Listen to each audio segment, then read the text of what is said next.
లెక్కి ఈరోజు గ్రహణం కదా, వెళ్ళి దర్ప తెచ్చుకుందాం పదా. ఆగమ్మా, తెచ్చుకుందాం గాని ముందు గ్రహణం ఎందుకు వస్తుందో తెలుసా? తెలుసు.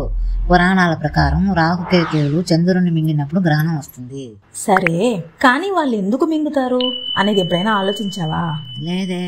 ఎందుకు అంటే పురాణం ప్రకారం సముద్ర మథన టైంలో రాహు అమృతాన్ని తాగితే సూర్యచంద్రులు ఈ మ్యాటర్ తీసుకెళ్లి విష్ణువుకి చెప్తారు. వెంటనే విష్ణువు రాహు తలని నరికేస్తారు. అలా రాహుకేతులుగా మారిన వీరు ప్రతీకారంగా వారు సూర్యచంద్రులని మింగుతుంటారు. అదే సమయాన్ని మనం గ్రహణం అని పిలుస్తాం. ఈ టైంలో అశుభ శక్తులు పెరుగుతాయని శివాలయాలకు వెళ్లాలని చెప్తారు. కానీ సైంటిఫికల్ గా ఈ గ్రహాలు తిరిగే టైంలో చంద్రుడు, భూమి, సూర్యుడు ఒకే లైన్ లోకి వస్తాయి.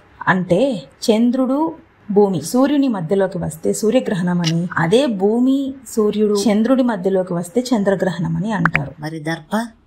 అమ్మా, అక్కడికే వస్తున్నా. దర్భ అనేది పవిత్ర గడ్డి. అందుకే విష్ణువు వ్రతాలు, శివ పూజలు, యజ్ఞాలు అన్నిటిలో వాడతారు. కానీ శాస్త్రీయంగా చూస్తే గ్రహణ సమయంలో యువి రేస్ ఎక్కువగా ఉంటాయి. తినే ఆహారాలు త్వరగా పాడయ్యే ఛాన్స్ ఉంది. సో దర్భలో ఉండే ఫైబర్స్, సిలికా ఆ రేస్ యొక్క ప్రభావాన్ని తగ్గిస్తాయి. అందుకే గ్రహణంలో ఆహారం చెడిపోకుండా దర్ప పెట్టడం సాంప్రదాయం అయిందా? కరెక్ట్ అమ్మా.